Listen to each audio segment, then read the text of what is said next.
Bonjour à tous, ravi de vous retrouver pour cette nouvelle édition de Sénat 360. Voici les titres.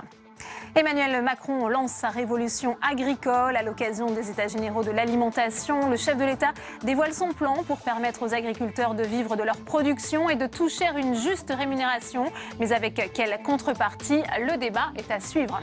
Suite du bras de fer État-collectivité à une semaine du congrès de l'Assemblée des départements de France. Le ton monte entre l'exécutif et les élus, alors qu'un rapport de la Cour des comptes pointe une amélioration des finances locales. On en parle dans cette édition. L'avenir d'Alstom débattu au Sénat, alors que la fusion avec l'allemand Siemens fait craindre la suppression de milliers d'emplois. Son PDG Henri Poupart-Lafarge est entendu par la Commission des affaires économiques. Il refuse de s'engager sur l'emploi au-delà de 4 ans. Vous l'entendrez dans un instant. Et je vous rappelle que vous pouvez réagir à tous nos débats sur Twitter avec le hashtag Sénat 360. Pour m'accompagner cet après-midi, Tam Tranui en direct de la salle des conférences du Sénat. Le multiplex politique et parlementaire, c'est tout de suite.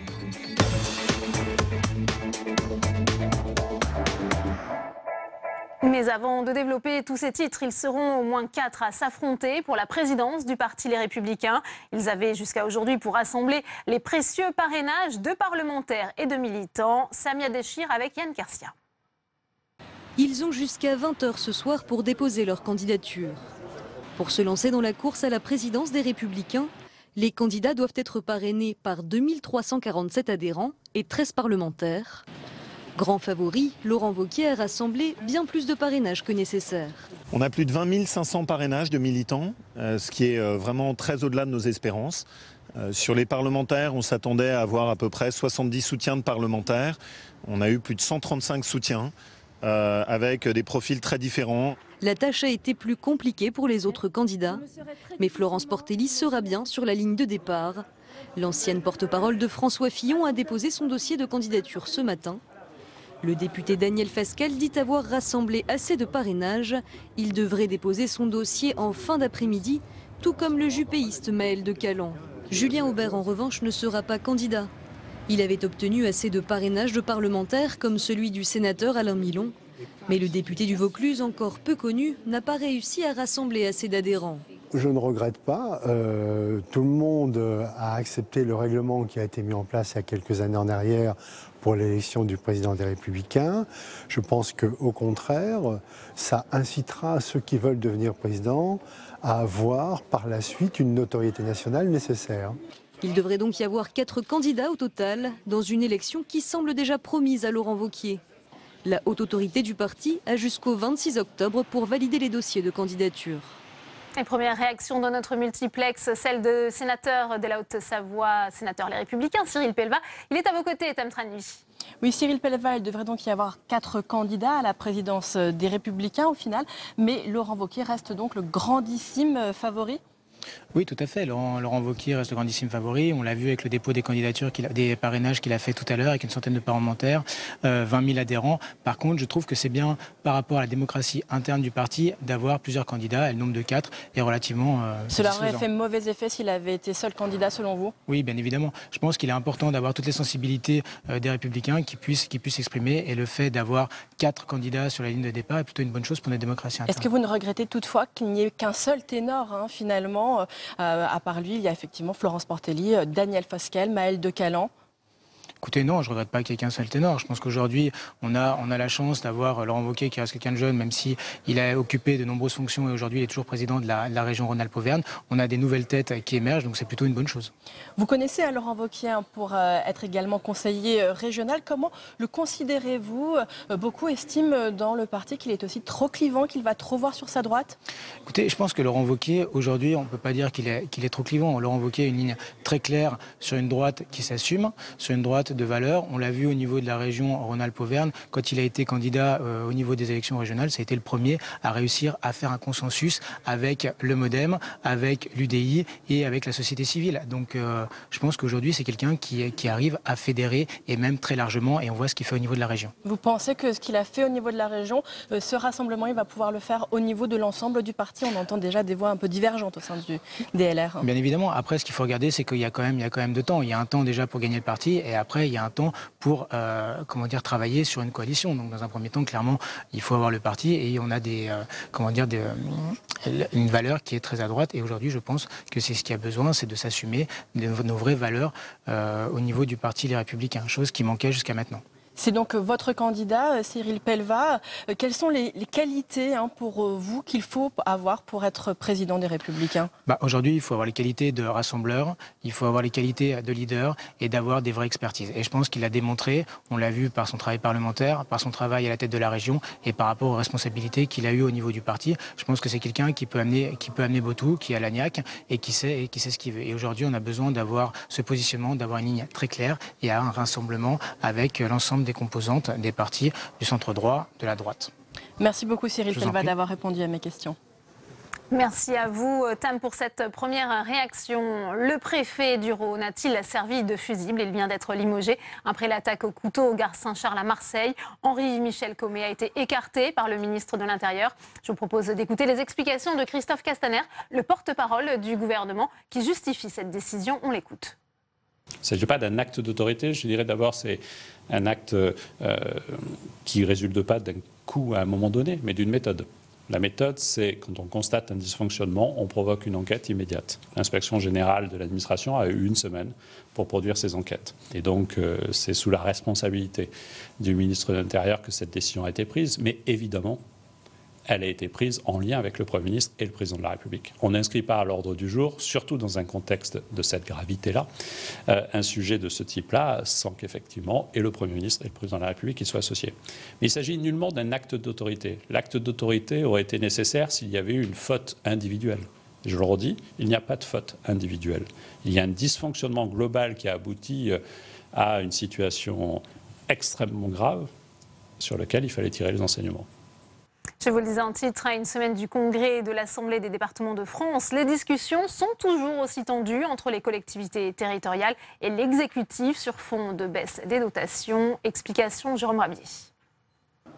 Ambiance glaciale entre les collectivités locales et le gouvernement. Le dialogue est très compliqué après un été où tout avait pourtant bien commencé avec la conférence des territoires lancée par Emmanuel Macron au Sénat. Mais les annonces de l'été sont passées par là et désormais, le simple fait d'évoquer cette conférence des territoires provoque une bronca dans l'hémicycle du Sénat. Je vous propose, merci Monsieur le Président, de travailler dans le cadre de la conférence des territoires et s'il le faut, pardon.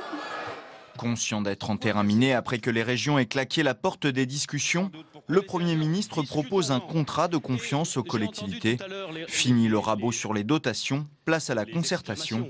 Mais Édouard Philippe égratigne aussi au passage les récalcitrants. Nous voulons imaginer un mécanisme plus intelligent au sens où il est plus responsabilisant. Évidemment, comme c'est neuf, ça suscite la surprise, parfois l'incompréhension, parfois, allez, disons-le, petite dose de mauvaise foi. Chez des acteurs... Vous pensez de la mauvaise foi? Non, rarement. Heureusement, rarement. Mais politique. Notamment chez ceux qui militaient justement pour qu'on puisse mettre en place ce dispositif. Prochain rendez-vous entre le gouvernement et les collectivités, le congrès de l'Association des départements de France la semaine prochaine. Édouard Philippe doit y prononcer un discours et les attentes sont grandes et la confiance reste à conquérir. Pour qu'il y ait de la confiance, il faut qu'un certain nombre de décisions soient prises, il faut que des négociations soient entamées sur certains sujets. Si les choses vont dans la bonne direction, il y aura des contrats de confiance. Si les choses n'allaient pas dans la bonne direction, nous ne pourrions malheureusement pas signer ces contrats. En guise d'avertissement, le patron des départements de France précise qu'aucun gouvernement ne peut se passer des collectivités. Le bras de fer ne fait sans doute que commencer. Et pour en savoir plus sur ce sujet, l'article de François Vignal à lire sur notre site internet publicsena.fr, notamment sur le rapport de la Cour des comptes et les efforts financiers réalisés par les collectivités locales. Elle fut une femme libre, c'est l'hommage rendu aujourd'hui par le Sénat et son président Gérard Larcher à Nicole Bricq, ancienne ministre, sénatrice de Seine-et-Marne, décédée cet été. Je vous propose de l'écouter. Tout au long de ce riche parcours politique, Nicole Bricq s'était imposée dans chacune de ses fonctions successives par son travail acharné et ses compétences. À l'occasion d'un entretien donné à la République de Seine-et-Marne, c'était en 2006. Elle témoignait en ces termes des handicaps qu'elle avait dû à ses yeux surmonter. J'étais une provinciale, sans réseau, sans amitié d'école et de pouvoir, je ne venais pas d'un milieu élevé. Elle ajoutait, et je la cite, « Pour une femme, la politique est un dur combat, violent même, et qui peut faire peur. Il faut avoir une cuirasse. Si je n'avais pas eu la politique chevillée au corps, l'opiniâtreté, je n'aurais pas réussi. » Oui, forte personnalité au caractère bien trempé. Elle se plaisait à observer que, je la cite encore, « D'un homme, on dit qu'il a du caractère, d'une femme, qu'elle a mauvais caractère. J'ai le mien. » Elle fut une femme libre, passionnément engagée en politique, au service de la chose publique et de l'État. Alors, mes chers collègues, au nom du Sénat tout entier, je souhaite rendre aujourd'hui dans notre hémicycle, par-delà les mots, par-delà la tradition, rendre un hommage à une parlementaire de premier plan, dont l'intelligence, la compétence, la force de conviction, de caractère même, étaient unanimement respectées et faisaient honneur à notre Assemblée. Des annonces pour redonner un peu d'espoir aux agriculteurs. Emmanuel Macron, depuis Rungis, va bientôt dévoiler les premières mesures issues des États généraux de l'alimentation.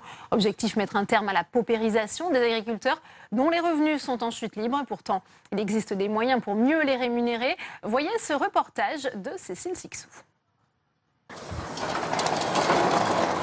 C'est l'heure de se dégourdir pour les 60 vaches de Julien. Ce jeune producteur de lait du centre Val-de-Loire s'est engagé dans un programme équitable et vend une partie de son lait à la marque C'est qui le patron, qui rémunère mieux les producteurs. C'est une marque qui a été créée par un groupe d'éleveurs qui, je crois que c'est dans la Sarthe, et aujourd'hui qui cherche à évoluer dans toutes les régions de France, quoi. Enfin, surtout par rapport à une autre laiterie aussi, pour valoriser plus le lait et mieux rémunérer le producteur en fait. En échange, il s'engage à respecter un cahier des charges mis en place par les consommateurs. Le pâturage, sont lâchés à quel mois Donc le pâturage, le mois, c'est du mois on va dire du 20 avril jusqu'au 15 novembre selon les saisons, quoi. Faire pâturer les vaches, pas d'OGM, respect du bien-être animal. Voilà les critères que doit respecter Julien. Pour lui, le jeu en vaut la chandelle. Ce mois-ci, 27% de sa production a été vendue 390 € la tonne, contre 335 normalement. Ce qui te fait une moyenne pour ce mois de septembre, en fin de compte, à 373,78. Alors que le mois d'avant, on était à 341. D'accord. Voilà. Donc le prix de base a augmenté un petit peu, mais c'est surtout l'effet des 27% de C'est qui le patron qui ont fait que ça améliore de façon assez importante la paye de lait. Bon. Nous, d'un côté, on produit du lait qui répond à la demande du consommateur, avec un cahier des charges qui a été établi par le consommateur, et d'un autre côté, avec l'acte du consommateur d'acheter ce lait, on a une meilleure rémunération. Voilà, c'est donnant-donnant. Dans la laiterie qui achète et conditionne le lait de Julien, l'initiative a sauvé 10% des 600 agriculteurs touchés par la crise du lait. Pour Emmanuel Vastnex, le chef de l'entreprise, il est essentiel de mieux rémunérer les producteurs, mais aussi de les intégrer au processus de fixation des prix.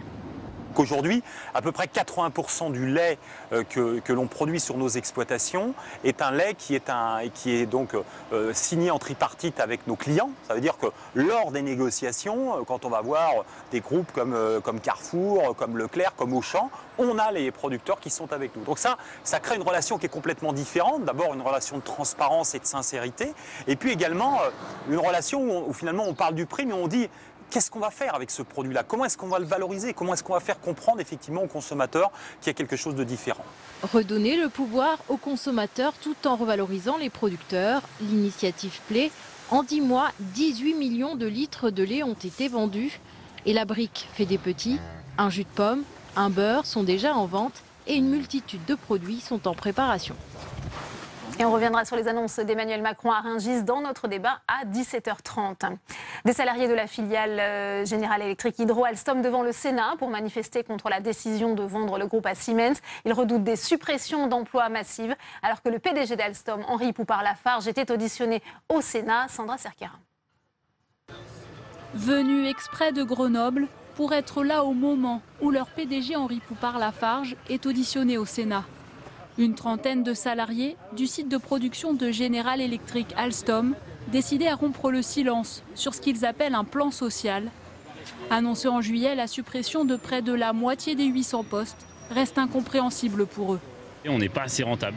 Et GE préfère assainir la situation de l'entreprise en licenciant et revendre par la suite à un investisseur peut-être qui se contentera de 6-7% de rentabilité alors que GE souhaite avoir 15, 16, 17%, des choses qu'on n'aura jamais chez nous en fait. Leur mobilisation trouve un écho national au moment où l'allemand Siemens pourrait absorber Alstom. Un mariage qui pourrait générer entre 2000 et 3000 doublons entre les deux entreprises. D'autres emplois pourraient être alors menacés. C'est exactement la même chose qui s'est passé avec General Electric et ça va finir pareil. Quand on discute avec nos collègues d'Alstom, et ils voient la chose pareille et ils le voient arriver gros comme une turbine. Ça va sûrement finir comme nous. Ça va dégraisser et surtout en France parce que Siemens c'est pas dans son pays qui va commencer à enlever et là ça va partir comme nous. Hein. Tous demandent au gouvernement de prendre ses responsabilités. Ils réclament que l'État entre au capital du groupe pour sauver la situation. Une hypothèse pour l'instant écartée.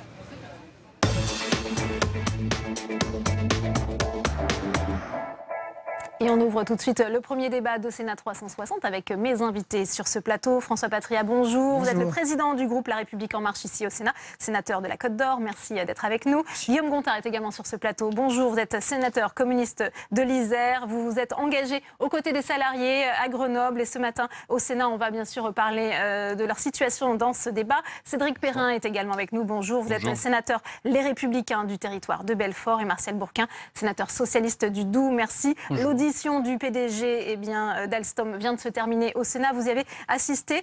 Première question pour vous, François Patria. On sait qu'il y a un an, l'État volait au secours d'Alstom Belfort. Aujourd'hui, on voit que l'avenir de ce site n'est pas vraiment garanti. En tout cas, au-delà de 2019, il y a ces inquiétudes aussi pour ce site à Grenoble, alors qu'une fusion s'annonce entre Alstom et Siemens. Qu'est-ce que ça dit de la politique industrielle du gouvernement, cette situation, selon vous? Je ne suis pas le gouvernement. Ce que je peux dire, c'est le sentiment que j'ai moi. Je pense que c'est un bon accord pour les deux groupes. Je pense que c'est un bon accord pour la France et que je pense que ça donnera demain des capacités de lutter contre les risques mondiaux, parce qu'il ne faut pas regarder aujourd'hui seulement ce qui se passe dans l'Hexagone, mais ce qui se passe dans le monde et les risques que font peser aujourd'hui des géants mondiaux, tels que les géants chinois, qui demain viendront concurrencer nos entreprises. Certains disent, pardon, François Patria, qu'au lieu d'avoir un champion français, on va avoir un nain européen. C'est pas vrai. Demain, ça va être le leader mondial de la signalisation. Avec ce regroupement, demain, nous aurons le leader mondial de la signalisation, qui aura un chiffre d'affaires supérieur aux géants chinois. Donc, je pense qu'il faut voir le monde tel qu'il est. Et c'est en regardant le monde tel qu'il est qu'on reprendra le chemin de l'espoir, et pas en regardant le monde tel qu'il était hier, qu'on va continuer à s'enfoncer dans le chômage de masse et dans l'endettement. Quel regard portez-vous sur cette situation et sur ce que vient de dire François Patria, Guillaume Gontard? Justement, nous, je pense qu'on nous vend un Airbus ferroviaire. On s'aperçoit que c'est pas du tout ça, puisqu'il y a un complet déséquilibre et qu'on va vers plutôt un démantèlement complet de Alstom. On l'a déjà vu, on a l'exemple de General Electric, de General Electric qui a racheté la partie hydro de Alstom. On a vu les manifestants à Grenoble et puis qui étaient devant le Sénat tout à l'heure. C'est 345 emplois qui risquent d'être supprimés et qu'on nous annonce. Donc on voit bien le résultat quand il y a un déséquilibre trop important. Donc qu'on fasse un Airbus du ferroviaire, mais moi j'y mettrai pas que le ferroviaire, parce que l'hydroélectricité est importante, surtout notamment à notre époque et par rapport à l'environnement. Donc qu'on reprenne l'exemple d'Airbus, bien sûr, mais là, en tout cas, c'est pas le chemin que ça prend. Cédric Perrin, vous êtes inquiet pour le site de Belfort également? Écoutez, le 4 octobre de l'année dernière, un accord avait été scellé dans le marbre, si je puis dire, entre l'État, Alstom et les collectivités. Un certain nombre d'engagements ont été tenus, mais je rappelle aussi qu'il y a 2 ans, c'est-à-dire en juin 2015, Emmanuel Macron était à Belfort pour nous expliquer, alors qu'il était ministre de l'économie et des finances, qu'Alstom avait un grand avenir et qu'il n'y aurait aucun problème pour le site. Donc des inquiétudes, évidemment, il y en a. Aujourd'hui, cette fusion, elle est sans doute une nécessité compte tenu de l'environnement mondial, je dirais, dans le secteur, mais elle nécessite aussi qu'un certain nombre de garanties soient données. L'année qui vient va être l'année pendant laquelle un travail va être fait entre les 2 sociétés que sont Alstom et Siemens sur la fusion qui va intervenir, et il est absolument nécessaire qu'un certain nombre d'engagements soient pris. 4 ans, c'est très court. Prendre un engagement de maintien de l'emploi sur 4 ans, c'est pas compliqué compte tenu d'aujourd'hui des accords qui ont été tenus. Mais je rappelle que les engagements qui ont été tenus par l'État, et par Alstom et par les collectivités il y a 1 an sont partiellement tenus seulement. Pour les collectivités, ils ont été complètement tenus. Pour l'État, ils ne sont pas complètement tenus, puisqu'un certain nombre de commandes sont encore à venir et on les attend et on espère qu'elles arriveront. Et pour Alstom, de nombreux investissements restent à venir sur le site de Belfort pour pérenniser les choses, pour permettre la diversification du site. Est-ce que vous avez eu des réponses cet après-midi de la part du PDG d'Alstom au Sénat, peut-être Cédric Perrin, ensuite vous donnez la parole, Marcel Bourquin. Je ne pense pas qu'on ait eu beaucoup de réponses. Je pense qu'il nous a expliqué que, de son point de vue, c'était une belle affaire, une bonne fusion, et que Alstom en sortirait sans doute indemne. Nous verrons ce qui se passera dans 1 an, mais il y a quand même des sources d'inquiétude et il nous appartient à nous, élus, d'être extrêmement vigilants sur cette affaire-là. Marcel Bourquin.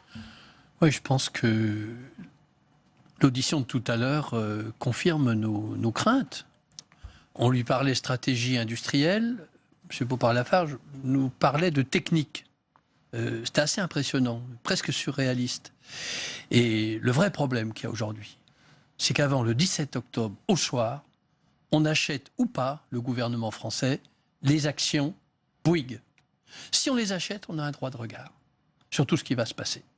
Si on ne le fait pas, je pèse mes mots, c'est très grave. Si on ne le fait pas, ça veut dire qu'on laisse faire les choses.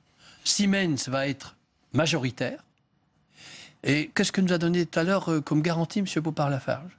Il nous a dit, on aura le siège chez nous. Mais un siège, ça se déplace. Celui de PSA est en train de se déplacer. C'est quoi ça? Il y a une conception de la politique industrielle, mais qui est d'une légèreté assez incroyable.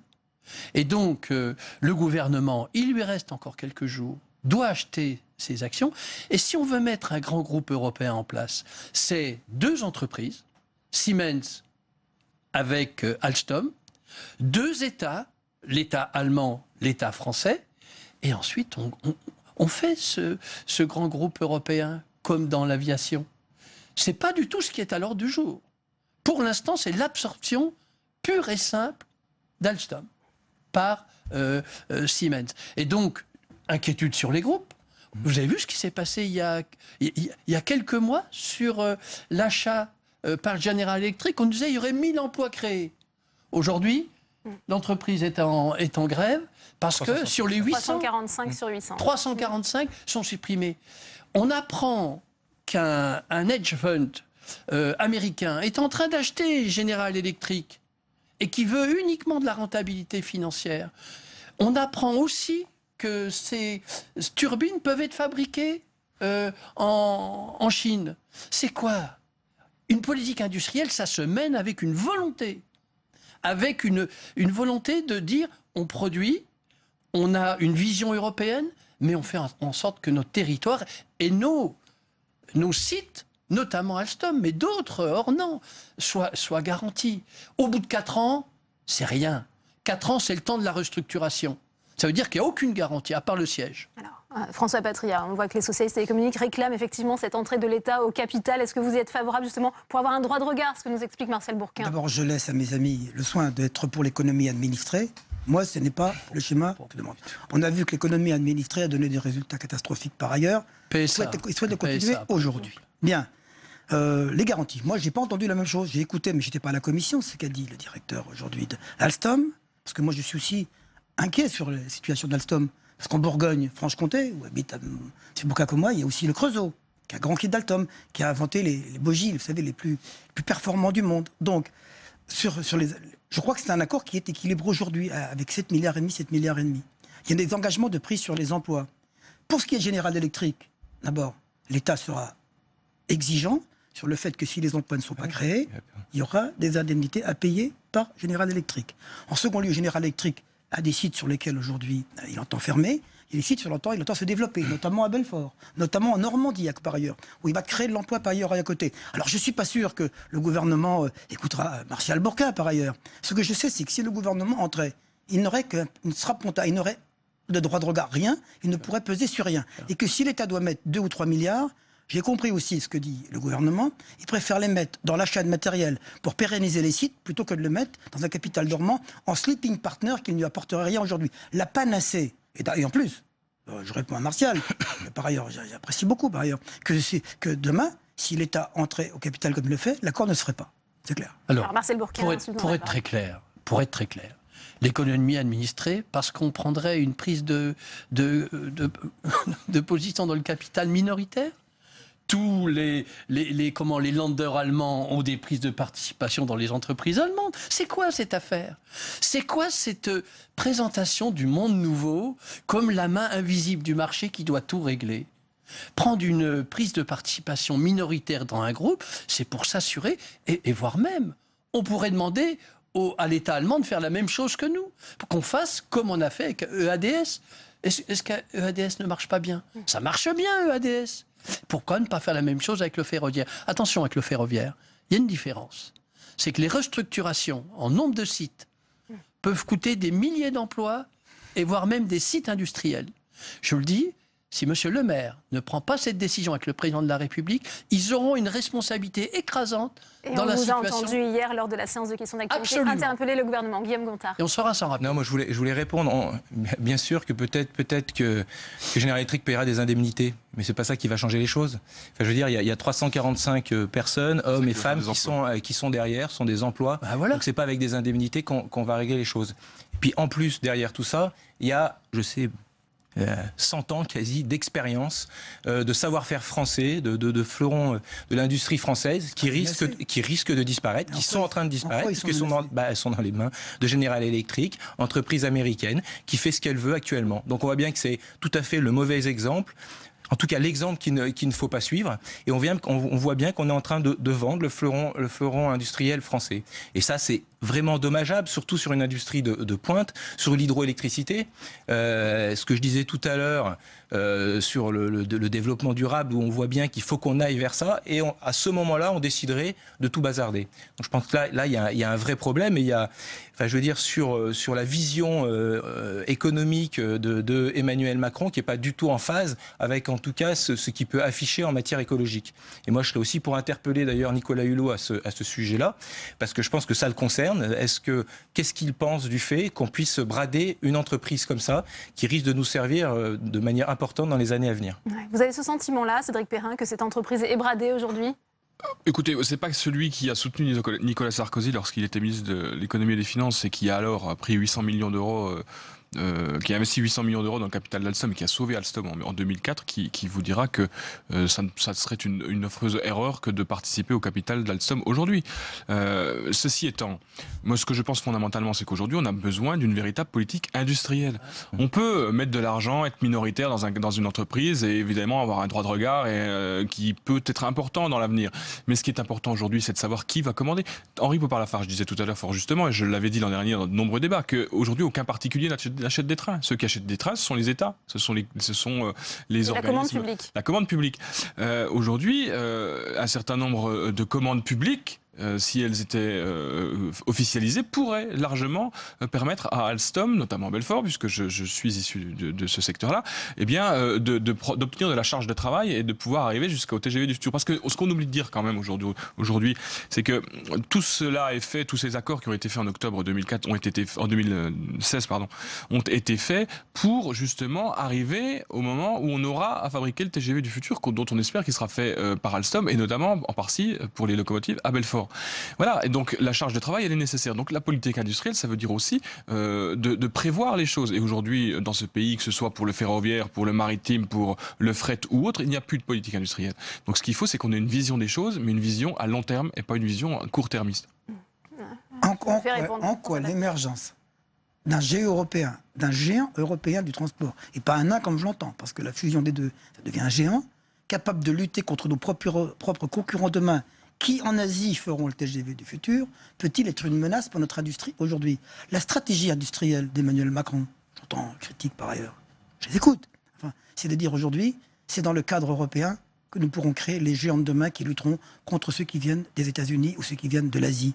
Et moi, je participe à la construction de géants européens. Ceux qui auront les moyens de la recherche, du développement, de l'industrialisation du territoire de le faire demain, c'est à ça que je m'attaque. Et je ne laisserai pas partir autant dans d'autres continents des savoir-faire, que nous sommes dans l'excellence.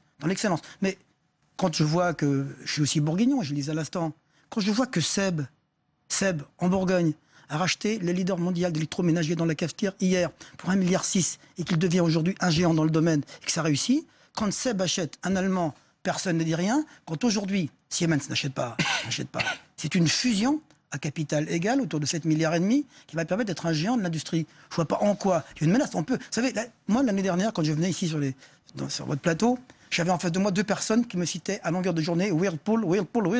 Et Whirlpool, c'était le dramatique. On voit bien qu'aujourd'hui, Whirlpool a été repris, que les syndicats ont repris confiance dedans. Et moi, j'ai confiance aujourd'hui dans la fusion Siemens-Alstom parce que je n'ai pas entendu la même chose du directeur tout à l'heure. Alors justement, peut-être Marcel Bourquin. Il s'agit, quand on parle d'Alstom, de ce qu'on a de mieux en technologie. Un fleuron de l'industrie française, c'est souvent comme ça qu'on et en quoi est-ce menacé en technologie. Martial, en quoi est-ce menacé? En technologie, c'est les fleurons français. Et en quoi est-ce menacé? La branche énergie, c'est une catastrophe quand elle était vendue. Elle s'est faite avec Emmanuel Macron, cette vente de lait. Non, on nous disait à l'époque... Vous l'avez soutenu? Ah non. Vous l'avez soutenu, monsieur? Pas du tout. Mais vous l'avez soutenu. Alors attends. Vous étiez dans la majorité. Attendez, je ne l'ai pas soutenu. Si tu écoutes ce que je disais à l'époque, tu t'apercevrais et on te dirait que j'émettais les plus grands doutes. Mais surtout, par exemple, l'énergie, c'est les technologies d'avenir, ça. Les questions de technologie. Le ferroviaire, c'est l'avenir. L'aviation, c'est l'avenir. Je ne demande pas grand-chose. Je demande que l'État prenne toutes ses responsabilités dedans. Et qu'on demande à l'État allemand de faire la même chose. Pour qu'on bâtisse le ADS du ferroviaire, rien que cela. Quand j'entends M. le maire dire on ne le fera pas, je me dis qu'est-ce qu'il y a derrière? Et tout à l'heure, M. Poupart-Lafarge, on lui pose la question, il dit qu'il préférerait pas. Alors justement, on va l'écouter Henri Poupart-Lafarge, puisqu'il était auditionné par la Commission des affaires économiques du Sénat. On l'écoute tout de suite. Ce genre d'opération est anxiogène, et naturellement anxiogène, et c'est normal, même si, et je tiens à souligner, l'ensemble du management d'Alstom, le comité de direction, les cadres, quand je vais sur les sites, etc., accueillent cette opération très positivement. De la même manière, d'ailleurs, ceux de Siemens Mobilité accueillent cette opération de manière très positive. Il n'en reste pas moins qu'il peut y avoir des inquiétudes et que nous avons souhaité stabiliser en disant, écoutez, nous allons faire l'intégration de manière la plus sereine possible et pour ça, nous donnons un cadre qui préserve pendant les 4 prochaines années, qui est en fait la durée de l'intégration, qui soit stable. Mais à long terme, les sites vont bénéficier bien évidemment du renouvellement du dynamisme de l'ensemble du groupe. Donc il y a un impact moyen-long terme. Court terme, donc ça sera de l'intégration simple, et moyen-long terme, ça va bénéficier du renforcement du groupe. Quand le PDG d'Alstom fermait Belfort, à un moment donné, il y a l'État qui lui dit « on ne ferme pas Belfort ». On regarde avec la commande publique pour lui donner. Quand le PDG d'aujourd'hui d'Alstom est pressé de rentrer dans les habits du PDG de Siemens Alstom, on lui dit oui, mais il y a des conditions, monsieur. Parce que l'État français ne laissera pas partir un fleuron de son économie. Il y a des conditions. Les conditions, c'est que l'État français a un droit de regard, voire mieux, il travaille avec l'État allemand pour bâtir ce géant pour qu'il soit équilibré. Mais j'ai entendu 2 choses quand même, Guillaume Gontard. Naturellement anxiogène, cette fusion, mais aussi il y aura une dynamique qui va bénéficier aux différents sites. Il me semble que oui, forcément. Moi, ce qui m'étonne, c'est justement le discours. C'est qu'on nous dit, pas de souci, rentrez chez vous, tout va bien, on s'occupe de tout, ça va rouler. Je pense que c'est pas du tout ça. Et moi, ce qui m'étonne justement, si je regarde sur ce plateau, c'est que l'ensemble quasi des forces politiques alertent. Moi, j'ai vu justement cette audition. Je pense que l'ensemble des auditeurs ont alerté, n'ont pas arrêté d'alerter. Donc, je dirais que c'est interparti et inter. Donc, à un moment donné, je pense qu'il faut juste écouter. Et juste écouter qui n'est pas qu'une inquiétude, c'est-à-dire ces alertes et se dire oui, là on va pas dans le bon chemin, quoi.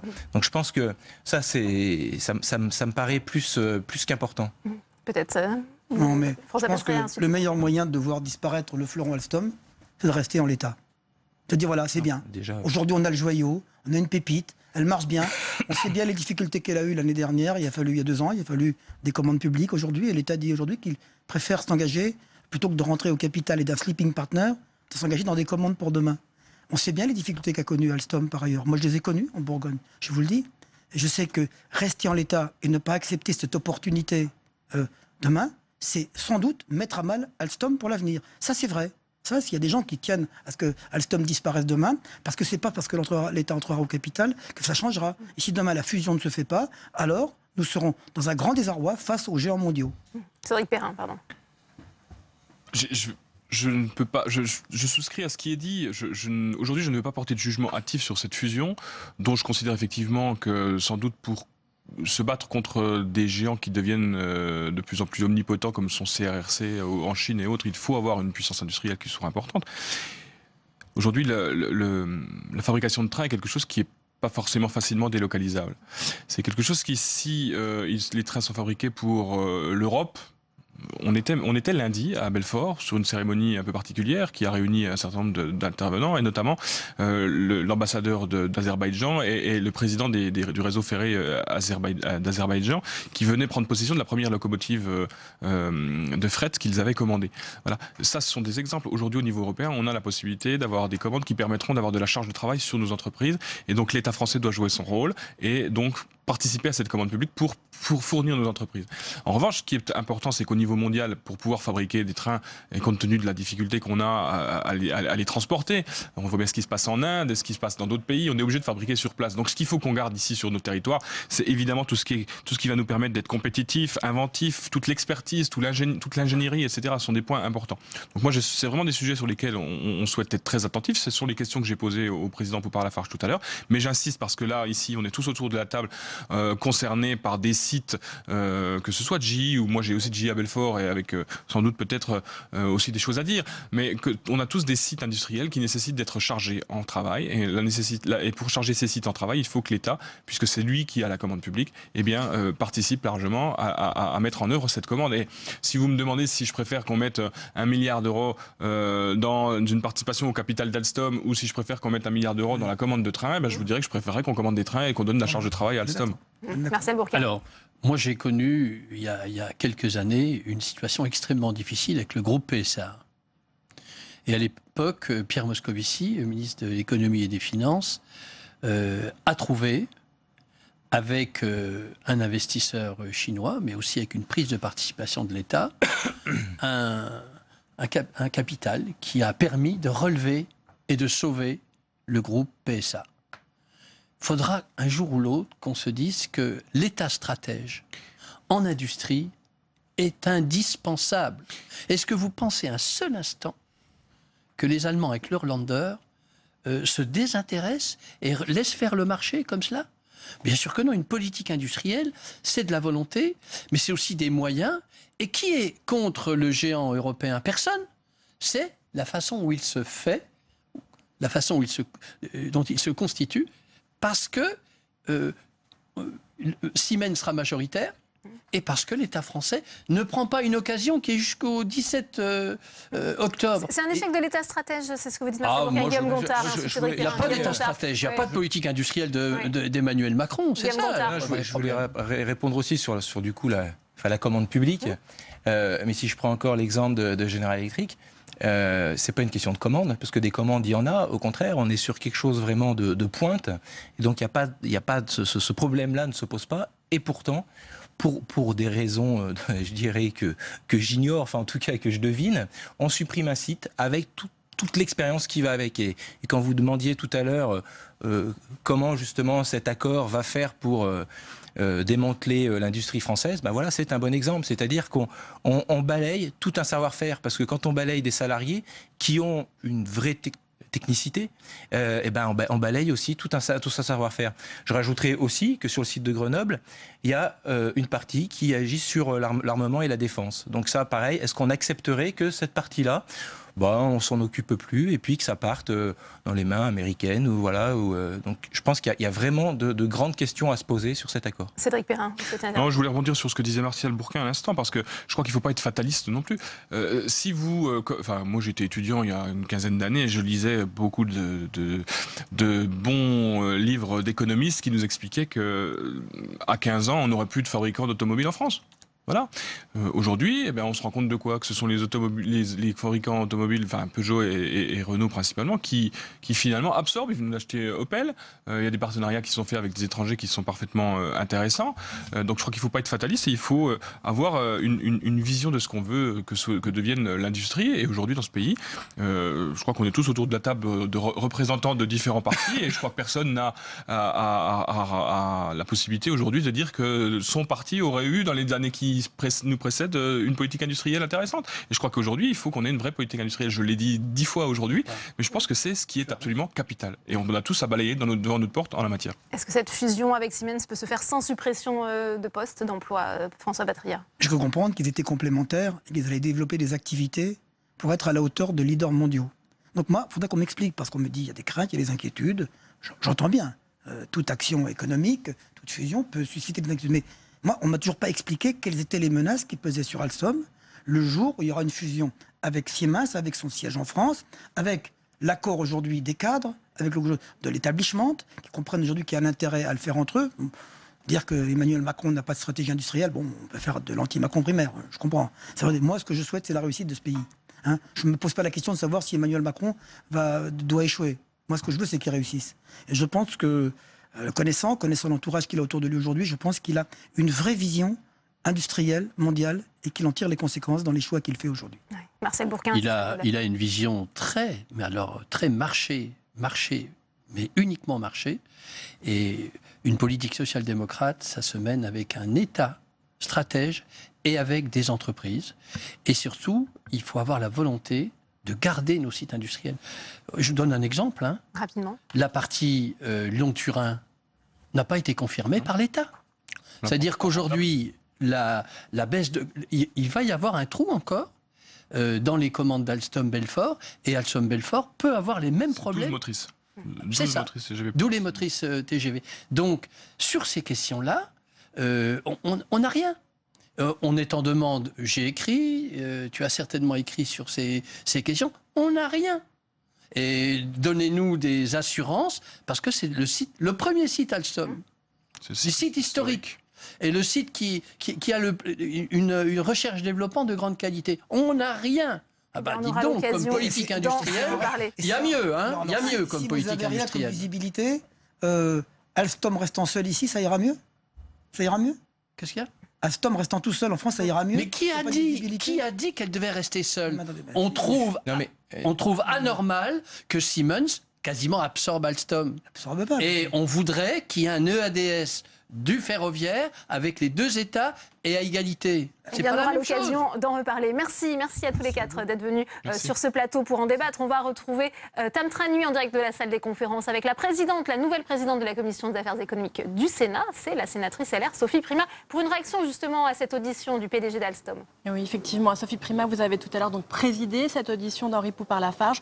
On a entendu de nombreuses inquiétudes, et cela de la part des sénateurs de différents groupes politiques. Est-ce que le PDG d'Alstom a réussi à faire taire ces inquiétudes et les vôtres? Alors écoutez, le PDG d'Alstom a effectivement répondu à un certain nombre de questions sur la stratégie plutôt des deux groupes à s'allier, à devenir un géant européen capable de concurrencer au niveau global les géants chinois, japonais, coréens qui arrivent.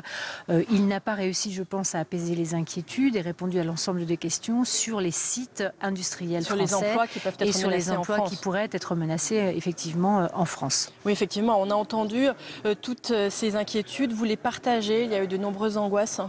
Oui, il y a beaucoup d'inquiétudes, site par site, parce que nous avons des sites partout en France, on l'a bien entendu, par la diversité des accents qui ont été portés cet après-midi. Mais il y a surtout des sites qui ont déjà souffert. On pense bien sûr à Belfort, par exemple, où les engagements aujourd'hui de l'État ne sont pas encore tout à fait couverts. Et donc, alors que ces engagements ne sont pas encore couverts, on voit le spectre d'une fusion arriver. Et effectivement, on est un petit peu inquiet sur certains de nos sites français, des 12 grands sites français. D'autant plus que certains se demandent pourquoi faire confiance à Alstom aujourd'hui, alors que la cession de sa branche énergie à General Electric était accompagnée de garanties, des garanties qui se fissurent aujourd'hui. Il y avait d'ailleurs les salariés de Grenoble qui manifestaient aujourd'hui devant le Sénat. Oui, il y avait les salariés de Grenoble et puis il y avait aussi des sénateurs de l'Isère qui étaient présents dans l'audition, qui ont interrogé effectivement sur les garanties qui étaient prises par General Electric lors de la reprise à Alstom. J'allais dire que là, malheureusement, le PDG d'Alstom aujourd'hui ne peut pas répondre là-dessus, mais on voit bien que cette stratégie où on a un beau plan avec des garanties des uns et des autres, y compris de l'État, au moment de la fusion-acquisition... Cela peut ne durer qu'un temps. Ne peut durer qu'un temps, d'où beaucoup de questions sur qu'est-ce qui va se passer dans 4 ans. Autre sujet qui a été largement évoqué, le fait que beaucoup demandent au gouvernement d'exercer son option pour acheter à Bouygues 20% du capital d'Alstom. Est-ce que c'est pour vous une bonne solution? Ça peut être une solution qui peut être envisagée, mais vous savez, je pense que l'intérêt de l'État, c'est que cette entreprise, elle fonctionne, et c'est que les outils de production français fonctionnent. Donc l'État, je pense, devrait plutôt commander des trains que de rentrer au capital. Surtout qu'il va y avoir des comités de suivi qui vont être mis en place. Le PDG nous l'a annoncé avec lui et Bruno Le Maire, qui sera vraiment présent dans les comités de suivi, donc il va pouvoir regarder les engagements de l'industriel.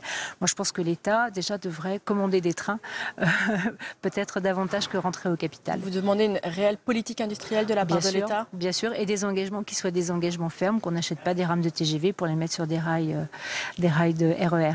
Est-ce que pour vous, néanmoins, cette fusion peut être une bonne nouvelle quand on voit l'émergence d'un géant européen? Alors certains disent un nain européen, mais est-ce que ce n'est tout de même pas un géant européen qui s'annonce? Alors je pense que quand même, effectivement, il y a des côtés positifs dans la création d'un géant européen, puisque en face, en raison du développement très très puissant de leur marché domestique, les Chinois, les Coréens, les Japonais, probablement l'Inde demain, vont avoir des géants également qui vont se présenter d'une manière globale sur le monde entier. Donc on a besoin d'un géant sur le ferroviaire qui soit un géant européen. Maintenant, c'est vrai que le modèle Airbus dans lequel effectivement les États ont des engagements est un modèle souvent cité. Ça ne sera pas le modèle qui sera ici mis en place, mais la perspective d'avoir un champion sur le ferroviaire est une bonne perspective si nous gardons nos sites industriels et en Allemagne et en France d'ailleurs. Merci beaucoup Sophie Primas d'avoir répondu à nos questions. Sophie Primas, nouvelle présidente de la Commission des affaires économiques. Merci beaucoup Tam pour cette nouvelle réaction en direct. 3e édition du rendez-vous BPI France pour l'innovation. Dès demain, les entrepreneurs sont invités à rencontrer des investisseurs sur le thème de l'innovation technologique. À quelques semaines du débat parlementaire sur la ratification des ordonnances réformant le Code du travail. Quel est leur état d'esprit? Stéphane Amalian est allé leur poser la question. Pour l'occasion, la BPI a mis les petits plats dans les grands. Salon d'exposition, plateau télévisé, les conditions sont réunies pour favoriser les échanges. Avec une nouveauté cette année, le label French Fab pour promouvoir l'industrie française.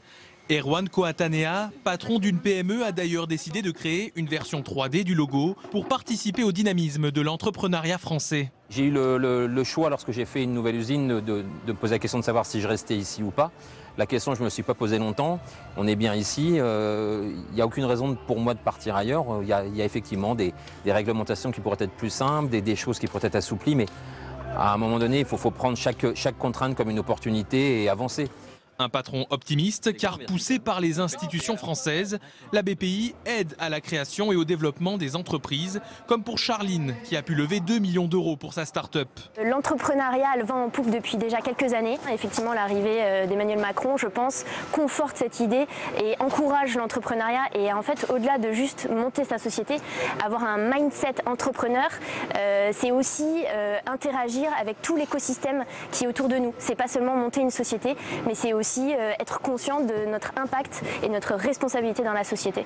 Seule ombre au tableau pour la plupart des entrepreneurs, les freins à l'embauche. On est 12 collaborateurs à l'heure actuelle et on ne peut pas vraiment augmenter notre masse salariale beaucoup plus alors qu'on en aurait besoin parce qu'en fait il y a des charges patronales et sociales qui sont extrêmement élevées. En ce sens, le gouvernement a annoncé la bascule du CICE en allègement global des charges courant 2019. Patrice Béguet, directeur exécutif de BPI France, est notre invité. Il répond aux questions de Saveria Rojek. Le face-à-face, c'est tout de suite.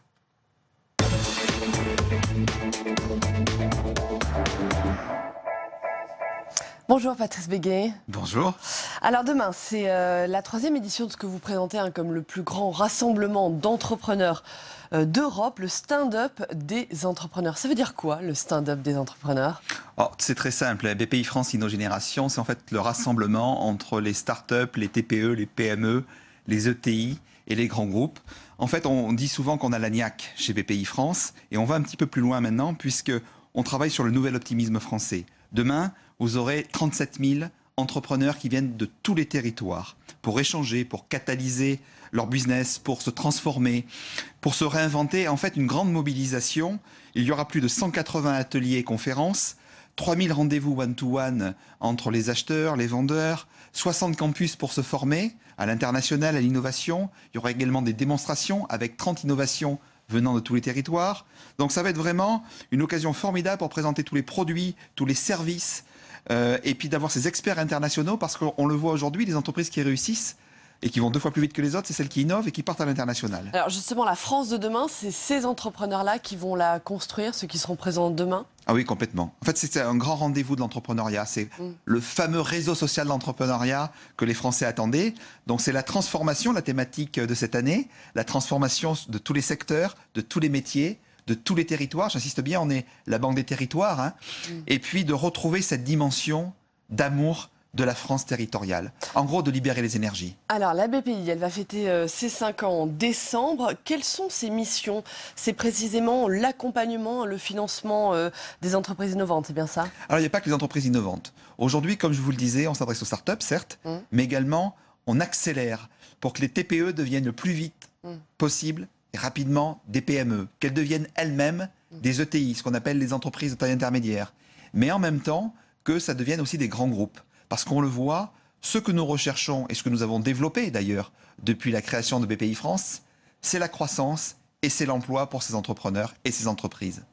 Alors pour qu'on comprenne bien, les montants sont énormes. L'an dernier, vous avez injecté 25 milliards d'euros dans l'économie française.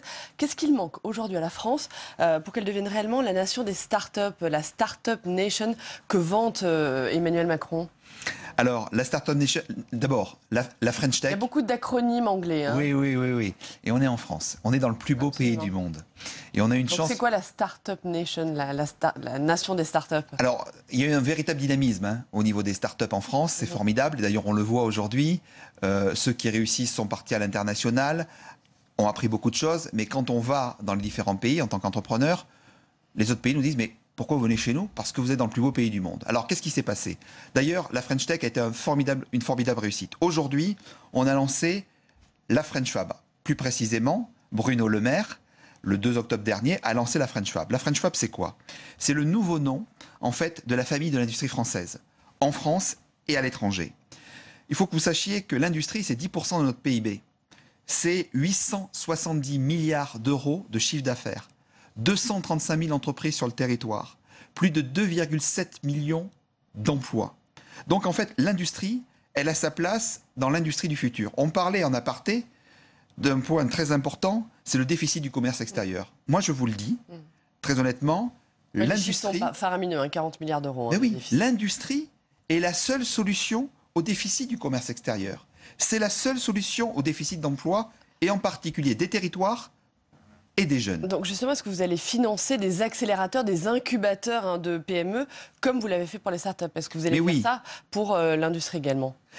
Absolument. Les accélérateurs PME, c'est en fait, on peut le comparer, on dit souvent que les sportifs, il y a un point avec les chefs d'entreprise. Moi, je le crois forcément, déjà parce que je suis sportif. La chose qui est fondamentale, c'est que les entrepreneurs sont des sportifs de haut niveau.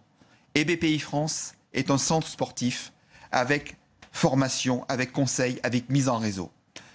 Bruno Le Maire disait on va passer de 2000 à 4000 accélérateurs. Là aussi, c'est une très bonne décision pour la croissance et pour l'emploi. Ça veut dire de faire rayonner. Qu'est-ce que vous faites concrètement pour les aider, les financer? Bien sûr, de les financer, de les former. Vous savez qu'on a chez nous BPI France Université, toutes les missions de conseil également. L'entrepreneur, il est souvent seul. Vous en connaissez vous-même autour de vous des entrepreneurs. Il y a la solitude de l'entrepreneur. Donc l'accompagnement est clé. L'accompagnement est un nouveau métier de BPI France, au même titre que le financement, que l'innovation, que l'entrée au capital en fonds propres dans les entreprises, que l'international. Qu'est-ce qui bride encore les entreprises en France? Est-ce que le premier frein, ça reste la fiscalité? C'est ce qu'on entend beaucoup. Vous savez, un entrepreneur a une double qualité. Il a à la fois un tableur Excel dans sa tête, mais surtout, il a ce grain de folie. Et donc, moi, ce que j'ai envie de dire aux entrepreneurs français, c'est lâchez-vous. Aujourd'hui, l'argent est là. BPI France, vous disiez, je vais vous donner le chiffre précis, c'est 24,4 milliards d'euros l'année dernière injectés dans l'économie. Donc, effet démultiplicateur avec nos partenaires bancaires, puisqu'on n'agit jamais seul, mais toujours avec nos partenaires, qu'ils soient bancaires ou investisseurs, plus les régions. Donc, le rôle territorial est très important. Une fois de plus, il suffit de se faire connaître auprès de BPI France en région. Les énergies créatrices, elles ne sont pas dans une région en particulier, elles sont sur tout le territoire national. Toutes nos régions sont formidables. Et quand on voit, et vous allez le voir, BPI France Innogénération demain, les Chinois, les Japonais, les Américains, tous les continents sont représentés, ils nous disent tous, le plus beau pays du monde, c'est la France. Alors il n'y a plus qu'à se lâcher. On parle beaucoup de reprise économique. Vous qui accompagnez justement beaucoup de ces entreprises au quotidien, à la recherche de financement, est-ce que vous êtes témoin de ces signaux de reprise? Est-ce que vous le sentez également? Complètement. Et aujourd'hui, les PME, elles ne souhaitent qu'une seule chose, c'est de devenir des ETI. Aujourd'hui, en France, on sait qu'on est en retard par rapport à l'Allemagne. Entreprises de taille intermédiaire. Oui, entreprises de taille intermédiaire. Il y en a 5100 à peu près en France. C'est le trésor de l'économie française. Non mais très clairement, vous êtes témoin de ces signaux de reprise. Dans toutes les régions. Dans toutes les régions. Là encore, une fois de plus, si chaque PME française, ce que disait dans votre reportage d'ailleurs Charline Goutal, pouvait employer 1 ou 2 personnes, on revient en plein emploi en France. Et ça, je peux vous le dire, pour les voir régulièrement, le gouvernement a complètement conscience. Et tout ce qu'ils mettent en place aujourd'hui, c'est formidable pour développer la croissance et l'emploi. Voilà. Vous avez l'impression que l'élection d'Emmanuel Macron a aussi changé l'image de la France à ce niveau-là, l'attractivité de la France dont on parle beaucoup? Vous êtes journaliste. Regardez tous vos confrères du monde entier. Le regard a changé sur la France. C'est une nouvelle dynamique qui arrive. Vous savez, nos enfants, moi j'ai des enfants qui ont 26 et 22 ans. Ils ont connu tout le temps ce monde du chômage, ce fléau, ce que j'appelle le fléau des jeunes. Aujourd'hui, il y a une nouvelle dynamique qui arrive. Gauche, droite, tout le monde réuni. Ce qu'on veut, c'est la réussite de notre pays. Donc, ça dépasse toutes les frontières. La richesse de ces générations aujourd'hui est incroyable. La croissance, la responsabilité, le rêve de nos enfants, d'aujourd'hui de créer, de se développer, d'aller à l'international, d'aller plus loin, d'aller plus vite. Vous le voyez, ils accélèrent tout, nos jeunes. Donc, on doit tout faire pour eux. Et le chemin, vraiment, est formidablement bien tracé aujourd'hui en France. Très bien. Merci beaucoup. Merci Patrice Béguet d'avoir répondu à nos questions. Merci. Merci Patrice Béguet, merci à vous Saveria. Des annonces pour redonner un peu d'espoir aux agriculteurs. Emmanuel Macron est en train de dévoiler depuis Rungis les premières mesures issues des États généraux de l'alimentation. Objectif, mettre un terme à la paupérisation des agriculteurs dont les revenus sont en chute libre. Le chef de l'État appelle, je cite, un véritable changement de paradigme. On l'écoute. Ce que je souhaite que nous commencions à compter d'aujourd'hui, ça n'est pas de mettre en œuvre une série d'ajustements techniques. Nous en passerons par là. Mais c'est que nous puissions décider collectivement d'un changement profond de paradigme pour construire ensemble, à la lumière de vos travaux, une mobilisation de tous et toutes et cette responsabilité nouvelle que j'évoquais il y a un instant. Alors avant d'en débattre avec mes invités, on retrouve Tam Tranu, toujours en direct de la salle des conférences du Sénat. Vous êtes avec le sénateur socialiste de l'Hérault, Henri Cabanel, pour une réaction à ces états généraux de l'alimentation. C'est à vous. Oui, quel œil portez-vous sur les états généraux de l'alimentation, Henri Cabanel? Est-ce que vous êtes satisfait déjà par la volonté de l'exécutif d'augmenter la rémunération des agriculteurs? Bien sûr, car la première des choses, c'est de réunir tous les acteurs pour trouver une solution. Donc dans la démarche, je suis assez favorable de ces états généraux qui ont eu le mérite de mettre autour de la table tous les acteurs de la filière, du producteur au distributeur. Mais dans la répartition de la richesse et de la valeur, j'ai assisté à l'atelier numéro 7, on s'aperçoit là quand même que d'un côté, il y a les producteurs qui demandent une meilleure revalorisation, et ils ont raison pour tenir compte des frais d'exploitation dans le prix d'achat. De l'autre côté, les défenseurs des consommateurs, les associations qui disent qu'ils ne veulent pas que les prix augmentent. Et entre les deux, donc les transformateurs et les distributeurs, qui ne sont guère prêts à partager leurs marges. Vous estimez que distributeurs, transformateurs aujourd'hui ne jouent pas le jeu? Mais non, parce que eux, ils définissent un prix par rapport donc à la consommation, et dans la stratégie de la grande distribution notamment, ils se font la guerre en enseigne et la guerre du prix le plus bas. Et chaque fois, ce sont les agriculteurs qui payent cette stratégie-là, donc il faut passer à autre chose. Qu'est-ce que vous pensez de la stratégie que proposerait l'Élysée en la matière pour que les agriculteurs se regroupent en interprofession et soient ainsi plus forts et davantage leur mot à dire? Est-ce que, selon vous, cela peut fonctionner? Oui, parce qu'il faut des organisations professionnelles et des interpros fortes pour pouvoir négocier avec les transformateurs et la grande distribution qui, eux, sont très forts en la matière. Est-ce que ça suffit? Mais ça ne suffit pas, parce qu'il faut que chaque filière définisse une stratégie, leur propre stratégie, à travers donc les circuits courts, à travers une agriculture durable, respectueuse de l'environnement, et qu'ils puissent insérer dans leur prix d'achat leur prix de coût de revient sur l'exploitation. Tant qu'on ne sera pas là, dans cette optique-là, ça ne marchera pas. Il faut qu'à un moment donné, les agriculteurs puissent vivre correctement de leur production. Aujourd'hui, ce n'est pas le cas.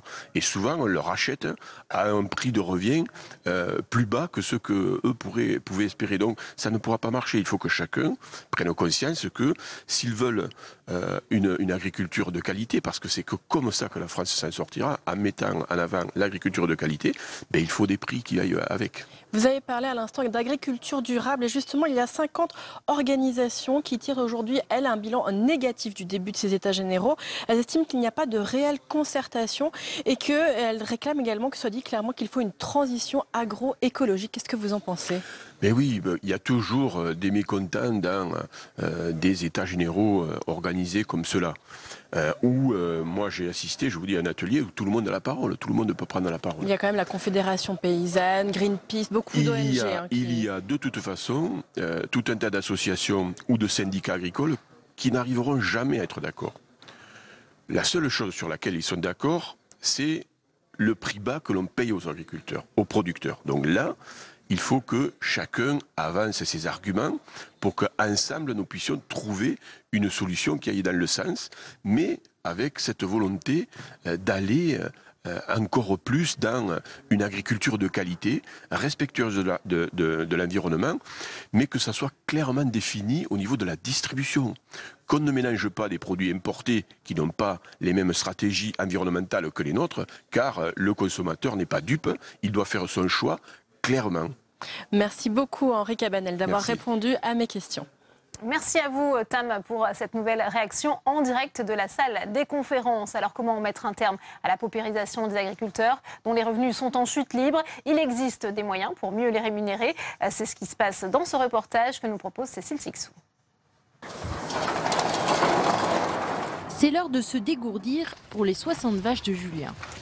Ce jeune producteur de lait du centre Val-de-Loire s'est engagé dans un programme équitable et vend une partie de son lait à la marque. C'est qui le patron qui rémunère mieux les producteurs? C'est une marque qui a été créée par un groupe d'éleveurs je crois que c'est dans la Sarthe, et aujourd'hui qui cherche à évoluer dans toutes les régions de France, quoi. Enfin, surtout par rapport à une autre laiterie aussi, pour valoriser plus le lait et mieux rémunérer le producteur en fait. En échange, il s'engage à respecter un cahier des charges mis en place par les consommateurs. Le pâturage, sont lâchés à quel mois Donc le pâturage, le mois, c'est du mois, on va dire du 20 avril jusqu'au 15 novembre, selon les saisons, quoi. Faire pâturer les vaches, pas d'OGM, respect du bien-être animal. Voilà les critères que doit respecter Julien. Pour lui, le jeu en vaut la chandelle. Ce mois-ci, 27% de sa production a été vendue 390 € la tonne, contre 335 normalement. Ce qui te fait une moyenne pour ce mois de septembre, en fin de compte, à 373,78. Alors que le mois d'avant, on était à 341. D'accord. Voilà. Donc le prix de base a augmenté un petit peu, mais c'est surtout l'effet des 27% de ces qui le patron qui ont fait que ça améliore de façon assez importante la paille de lait. Bon.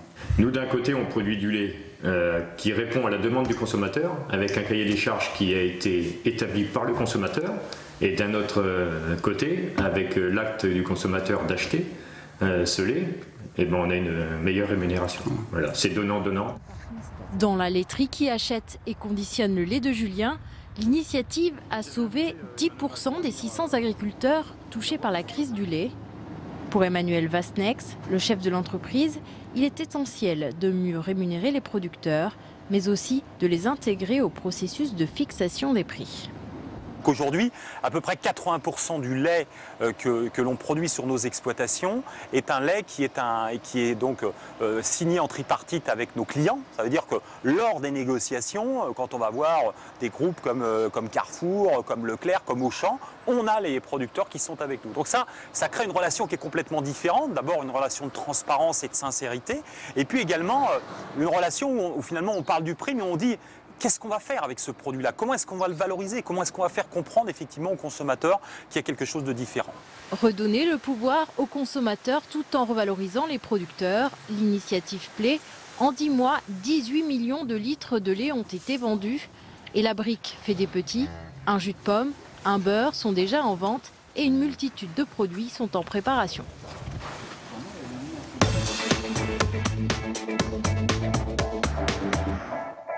Et on ouvre tout de suite le second débat de Sénat 360 avec mes invités sur ce plateau. Franck Menonville, bonjour. Vous êtes sénateur RDSE de la Meuse. Merci d'être avec nous. J'accueille également Josian Palache. Bonjour. Vous êtes membre de la Confédération paysanne. Yannick Botrel est également sur ce plateau. Bonjour, sénateur socialiste des Côtes-d'Armor. Et j'accueille enfin Dominique Amirault. Bonjour. Vous êtes le président de la Fédération des entreprises et entrepreneurs de France, la FEF. Merci d'avoir accepté notre invitation. Première question pour vous, parce que je vous voyais réagir, Josian Palache, à ce qu'on voyait dans ce reportage. C'est pas la bonne solution. Il ne faut pas tendre vers ce système aujourd'hui. Non, la démarche était certainement intéressante. Elle doit aller bien plus loin. Mais elle doit aller au-delà, bien au-delà du lait de consommation, parce qu'il a été parlé qu'il y avait 18 millions de litres qui étaient valorisés par ce biais-là. Il faut savoir que sur le marché intérieur, par la grande distribution, c'est 10 milliards de litres qui sont valorisés. Donc vous voyez les chiffres, il faut mettre en relation les chiffres avec ce qui se passe réellement. Alors, mais la démarche est intéressante et certainement elle est à développer. Certainement dans ce sens-là, de remettre en avant le marché intérieur, c'est certainement une démarche qu'il faut mettre en avant. Alors Yannick Botrel, on sait qu'aujourd'hui les consommateurs sont perdus dans les prix, les revenus des agriculteurs se dégradent, les industriels se plaignent de la fonte de leurs marges, les distributeurs non plus, ne trouvent plus leur compte. Finalement, tout le monde est d'accord sur le constat, le diagnostic est partagé, mais comment on peut sortir justement de cette guerre des prix, de cette baisse des prix? Le diagnostic est peut-être partagé, mais derrière ça, il y a une réalité. Il y a bien des gens qui ne gagnent pas leur vie aujourd'hui, alors qu'on a quand même le sentiment que la grande distribution et d'autres s'en sortent mieux. Donc les marges, elles vont bien quelque part. C'est un constat qu'on peut faire. Alors que peut-on faire pour résoudre cette situation qui a été créée il y a quelques années par la loi de modernisation de l'agriculture? Je crois qu'il y a plusieurs pistes à suivre. Il y a d'abord la résilience des exploitations, c'est-à-dire comment faire pour que les exploitations puissent affronter les situations de crise dans de meilleures conditions.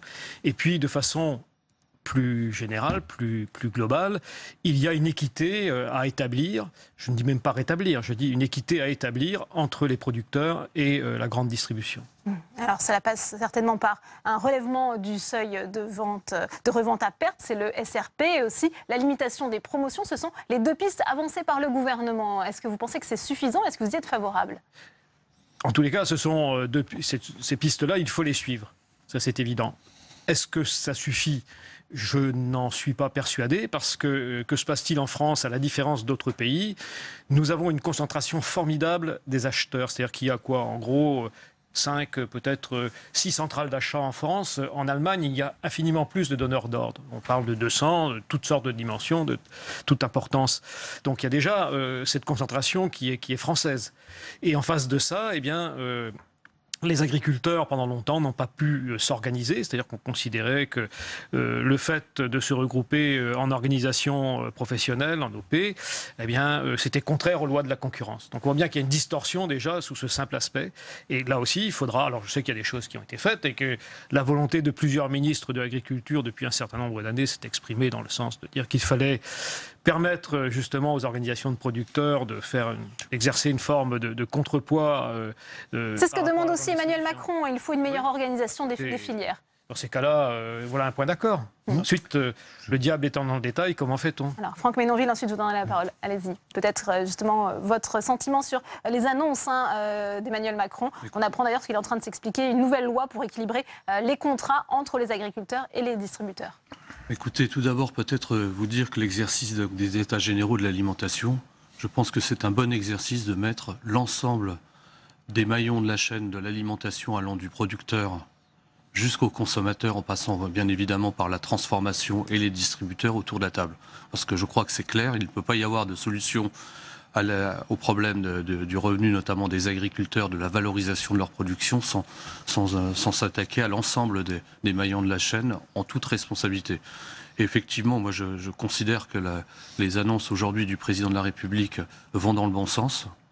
Il faut effectivement en finir avec ce dogme du prix bas en agriculture et dans l'alimentation, et cette guerre des prix qui s'opère au travers un certain nombre de distributeurs pour différentes raisons. Je crois que ça affaiblit bien évidemment l'agriculture, les agriculteurs depuis de nombreuses années, mais aussi les PME de la transformation, l'agroalimentaire. Donc c'est, j'allais dire, perdant pour quasiment tout le monde. Donc revenir à une juste répartition des marges permettant d'assurer le revenu des agriculteurs, d'assurer aussi le développement du tissu industriel et agroalimentaire français, tout en n'allant pas, en garantissant effectivement une alimentation de qualité, ce qu'elle est dans notre pays. Je crois que ça va dans le bon sens. Voilà. Dominique Amirault, vous dites au contraire que le relèvement du SRP, c'est un coup d'épée dans l'eau. Ce n'est pas parce que l'on rehausse le prix de vente que le bénéfice sera répercuté en amont. Oui, tout à fait. D'abord, je voudrais, en tant qu'entrepreneur, je représente les entrepreneurs PME, c'est-à-dire 95% des fournisseurs en nombre de la distribution. Et donc, on est très concerné par cette situation de la même manière que les agriculteurs. Le problème est mal posé. La vraie cause de la destruction de valeur, c'est bien ça dont il s'agit, puisqu'on parle de créer de la valeur et de la répartir ensuite. La vraie cause, ce n'est pas la guerre des prix. On fait une confusion entre la cause et les faits. La vraie cause, c'est le déséquilibre qu'il y a entre l'amont et l'aval. À l'aval, vous avez une centaine de grands groupes et 5 centrales d'achat. Et à l'amont, vous avez 500 000 paysans et 15 à 20 000 PME. Et bien entendu, il y a un déséquilibre là. Et le vrai défi, c'est de rééquilibrer les relations commerciales. Et à ce moment-là, il y aura un juste prix. Donc, à partir du moment où on fait un SRP, ça veut dire qu'on veut augmenter le prix minimal auprès du consommateur. C'est plutôt de nature inflationniste, c'est de l'économie administrée. Ça va donner moins d'accès d'ailleurs aux PME auprès des distributeurs. Mais ça va accroître les marges, effectivement, à l'aval, concentrées. Mais en rien, ça ne garantit que l'ascenseur sera renvoyé à l'amont auprès des agriculteurs et des PME. Et c'est ça le vrai problème. Or, on a une vraie solution. C'est le tarif. Depuis 10 ans, le tarif qui reprend les coûts que nous avons à l'amont, on n'arrive pas à le passer à l'aval. Et si on passait le tarif à l'aval, bien entendu, on répercuterait la valeur à l'amont. Et là, cette solution, on ne la porte pas. On met un emplâtre sur une jambe de bois sur le prix de vente consommateur et on ne traite pas le problème de la relation entre l'amont et l'aval concentré. Alors Dominique Amirault, je vous propose d'écouter Emmanuel Macron parce qu'il vient justement de s'expliquer depuis le marché international de Rungis. On l'écoute. Je souhaite que nous puissions acter, à la lumière de vos travaux, quelques décisions concrètes. La première, c'est la mise en place d'une contractualisation rénovée avec un contrat qui serait proposé par les agriculteurs et non plus par les acheteurs, ce qui est à ce titre, à mes yeux, fondamental. Nous modifierons la loi pour inverser cette construction du prix qui doit pouvoir partir des coûts de production. Les négociations commencent dans quelques semaines et je souhaite à cet égard un engagement clair de toutes les parties prenantes en ce sens auprès des ministres et sans attendre la loi. Ce qui veut dire que la proposition que vous venez d'énoncer est retenue, elle sera traduite dans la loi, les prix seront construits à partir des coûts de production et que je souhaite que les négociations commerciales qui commencent dès novembre puissent refléter l'esprit de la loi à venir et faire l'objet d'un engagement de toutes les parties à ces négociations sous l'autorité des ministres. Josiane Palache, on vient d'entendre le chef de l'État qui plaide pour une contractualisation rénovée qui doit partir des agriculteurs. Oui, alors l'idée de partir du coût de production est certainement une bonne idée. Faire un contrat inversé est certainement potentiellement très dangereux, parce que le contrat, c'est entre deux parties, et le producteur, il pourra bien proposer un contrat, si l'acheteur, il veut pas l'acheter, parce qu'il va être éloigné de son circuit de collecte ou autre, et c'est quand même très dangereux, ce système-là. Que ça passe par un renforcement des OP, moi je voulais en revenir un peu sur le rôle des organisations de producteurs. Je dirais que les organisations de producteurs, il y a les formes de coopératives qui sont les formes les plus abouties d'organisations de producteurs. Et si elles fonctionnaient, ça se saurait et elles pratiqueraient des prix différents. Je crois que les organisations de producteurs ne sont comme elles sont au jour d'aujourd'hui, et on voit mal s'il n'y a pas de revoir complètement notre production, notre vision de la production. Rappeler quand même qu'on est sur ces... Elles sont prêtes, ces organisations professionnelles, justement, à être réorganisées, selon vous, Josiane Palache? Elles sont prêtes, je ne sais pas si elles sont prêtes, et je ne vois pas quel rôle elles pourront avoir sur la problématique de la fixation du prix. Si on n'arrive pas à vraiment différencier ce qui va sur la valorisation sur le marché intérieur de ce qui part sur le marché mondial, et on peut bien comprendre aussi que la grande distribution, elle ne veut pas servir d'amortisseur sur la volonté d'être sur le marché mondial, qui est un marché qui est difficile à contrôler. Je crois que là aussi, il y a certainement à faire avec la grande distribution, je dirais, de bien clarifier au niveau des productions celles qui vont sur le marché intérieur et celles qui partent à l'international. Certainement, il va y avoir deux prix. Et puis il y a quand même quelque chose, c'est l'occupation du territoire. Ça n'a pas été évoqué dans ces états généraux. Je crois que là, il y a quand même aussi le rôle que peuvent jouer le maintien des paysages sur les territoires. Franck Menonville, sénateur RDSE de la Meuse, vous-même agriculteur d'ailleurs. On sait qu'il y a aussi Michel-Édouard Leclerc qui a ce credo du prix toujours le moins cher. Est-ce que vous pensez que c'est compatible aujourd'hui avec le maintien d'une agriculture en France, et est-ce qu'il peut s'intégrer dans ce nouveau paradigme, qu'appelle de ses voeux le chef de l'État? Non, effectivement, moi je pense que la position de Michel-Édouard Leclerc, qui est le soi-disant défenseur du pouvoir d'achat des consommateurs, il est surtout le défendeur de ses propres marges et du propre intérêt de son groupe. Je pense que, et ça se fait très souvent, ça se fait sans doute trop souvent, au détriment à la fois du producteur et aussi des transformateurs de la filière. Donc moi je pense qu'il ne faut pas opposer les uns et les autres, il faut seulement essayer de travailler sur tous les maillons de la chaîne pour trouver une notion d'équilibre, de contractualisation et de données gagnantes sur l'ensemble de la filière. Et je pense que, je suis tout à fait en accord avec mon voisin sénateur de Bretagne, une des causes aussi de cette, et le président Macron l'évoque, c'est le déséquilibre aussi de l'organisation des producteurs. Je pense qu'il faut une organisation plus aboutie des producteurs au travers de leurs coopératives, mais aussi des organisations de producteurs permettant de... Il faut se regrouper pour peser dans les discussions, pour pouvoir peser avec face la grande à des distribution. centrales d'achat qui sont très regroupées, et donc avec des rapports de force complètement déséquilibrés. Et bon, une bonne négociation, moi je le dis, j'oppose personne. C'est une négociation gagnant-gagnant, donc équilibrée. Yannick Botrel, je voudrais vous entendre sur un point, puisque l'Élysée assume que ces nouvelles mesures vont entraîner une inflation sur les prix pour les consommateurs.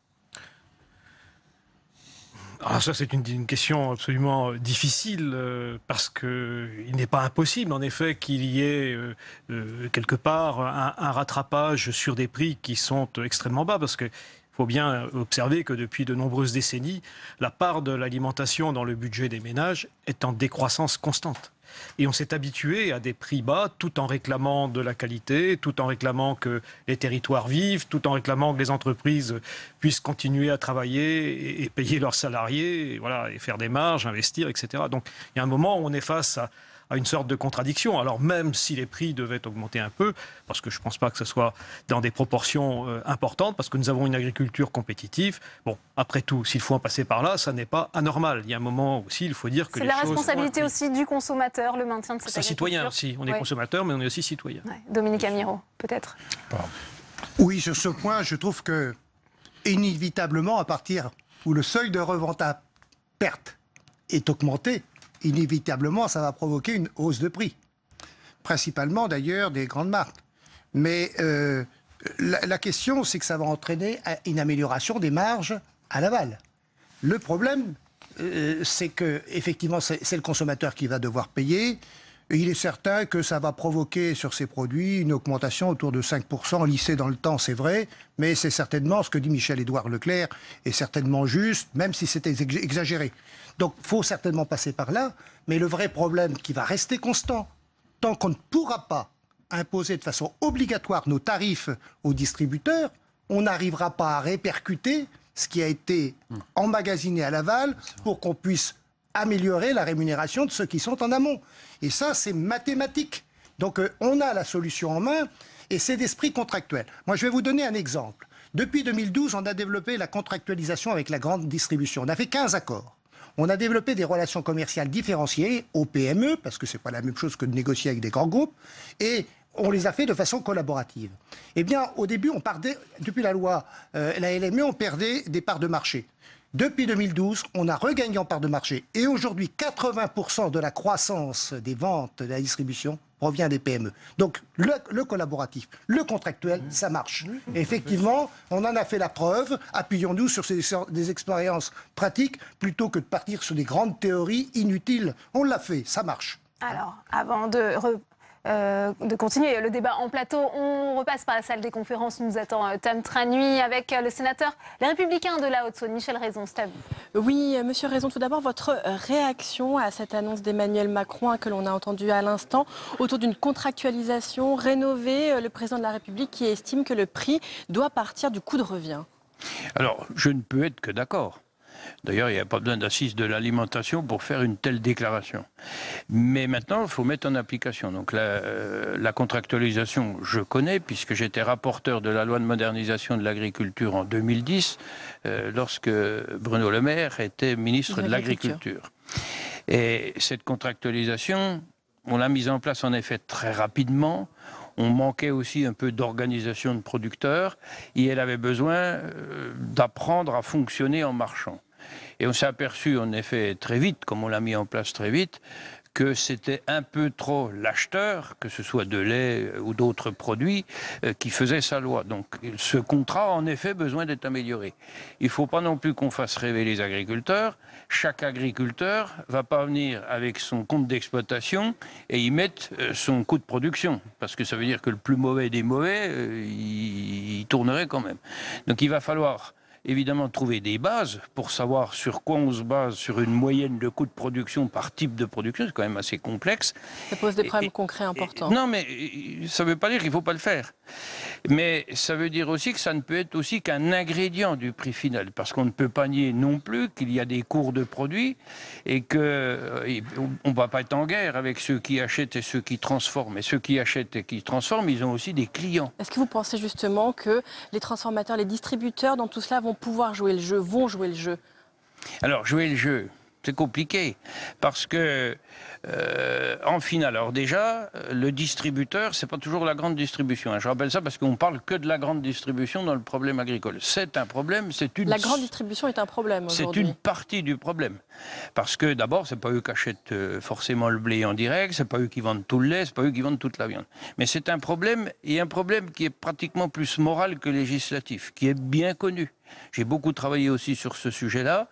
La grande distribution, ils sont 5 à se faire une guerre énorme sur des prix cassés et ils massacrent leurs fournisseurs. Donc forcément que c'est un problème.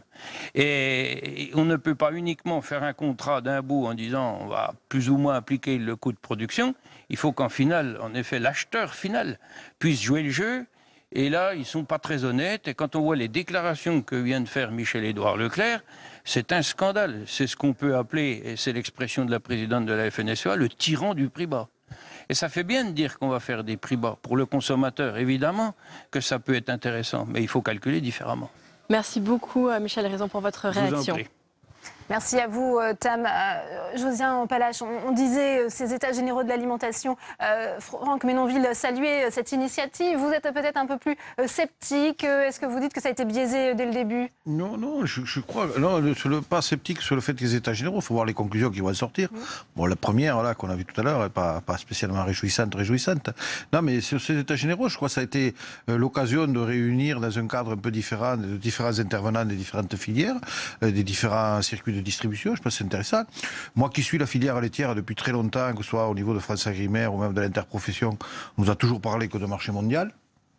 Et là, on n'a parlé que du marché intérieur. Et là aussi, je crois que c'est une des causes des gros problèmes qu'il y a dans l'agriculture aujourd'hui française, c'est qu'il y a eu que cette agriculture qui a été co-gérée pendant très longtemps par la FNSEA seulement, et qui était sur une vocation exportatrice de l'Europe. Et que le marché intérieur, on ne s'en préoccupait pas. Et d'ailleurs, la fixation du prix du lait, aujourd'hui, elle est encore sur les bases de 96, des fameux accords Le Métayer. Et on était encore sur ces bases-là, de voir que c'était les cours mondiaux qui fixaient le prix du lait producteur, et que le marché intérieur, on s'en préoccupait très peu. Il faut savoir quand même que le marché intérieur, sur la production laitière, c'est quand même 70% de la production qui revient sur le marché intérieur. C'est quand même le marché majeur, et c'est pas le marché mondial qui représente moins de 10%. Franck Menonville, on arrive bientôt au terme de ce débat. Est-ce que vous pensez que cette nouvelle manière de prendre en compte le coût de production va enfin permettre d'éviter les crises extrêmes qu'on a pu connaître ces derniers temps? Je pense que ça n'évitera pas toutes les crises, mais je pense que ça peut être aussi un amortisseur sur un certain nombre notamment correspondant aux débouchés intérieurs et un certain nombre de produits transformés, un amortisseur des cours et de la volatilité actuelle. Mais comme l'a dit Michel Raison, je partage d'ailleurs l'essentiel de ses propos. Il y a aussi effectivement des cours mondiaux sur un certain nombre de matières premières. Et c'est tout cela qu'il faut construire. C'est effectivement l'interaction entre des cours, effectivement, des cours mondiaux qui sont d'une extrême volatilité, mais aussi des marchés intérieurs qu'il nous faut mieux équilibrer, mieux valoriser. Et c'est tout cela qui constituera le revenu des agriculteurs. Et moi, je le lis vraiment, revenu des agriculteurs, mais aussi développement économique de l'ensemble de la filière au travers la transformation, l'agroalimentaire. Le label France est vraiment un label qui pèse, et je pense que ça doit être aussi un levier de notre économie au travers l'agriculture, la transformation, l'agroalimentaire. Yannick Botrel, justement, comment on évite d'être confronté à ces cours mondiaux, on le disait, d'une extrême volatilité? Ah ben écoutez, j'ai évoqué le mot résilience des exploitations en tout début de mon propos. En réalité, on voit bien que le coût moyen de production, c'est un coût indicatif. Quand on nous disait qu'il fallait 340 € des 1000 litres de lait au cœur de la crise, il y a des gens à 340 € qui s'en sortaient pas. Oui, c'est sûr. Il y en a d'autres qui, à 280, gagnaient plus leur vie, mais enfin, ne creusaient pas le trou. Donc on voit bien qu'il y a une très grande disparité. Donc les cours mondiaux, si on prend par exemple le soja qui arrive par bateau entier au port de Lorient, il faudrait peut-être qu'on apprenne aussi à s'en passer et donc travailler sur le mode de production dans les exploitations, en élevage en particulier. Peut-être avec vous, Dominique. Oui, seulement pour compléter, c'est qu'il faut tenir compte des coûts et des cours agricoles. Il faut tenir compte des deux pour définir des indices sur lesquels il puisse y avoir un accord contractuel, notamment dans le cadre d'interprofessions longues, c'est-à-dire y compris les clients de la distribution, qui ne sont pas toujours dans les interprofessions. Il faut que tout le monde soit là, on s'entend sur des cours, et à ce moment-là, on peut fonder nos tarifs sur ces cours-là, et ça, on a tous les mécanismes pour le faire. C'est une question d'état d'esprit, on a tout pour le faire. Moi, je pense que c'est simple, c'est contractuel. On n'attend rien de l'État, c'est à nous de nous débrouiller. Mais il faut qu'on soit dans de bonnes conditions. Moi, j'y crois beaucoup. Vous n'attendez rien de l'État, mais il y aura quand même une nouvelle loi. Oui, je sais pas. Une nouvelle. Vous dites quoi, une loi de plus? Ça doit être la 12e, oui. Je n'ai vu depuis 15 ans. Ouais. Eh bien, merci à vous, Dominique Amirault, merci Franck Menonville, merci Josiane Palache, merci à Yannick Botrel d'avoir participé à ce débat. C'est la fin de cette édition, merci à vous de l'avoir suivi. À 18h30, on va plus loin, présenté par Rebecca Fitoussi. Très bonne soirée et à demain, 15h.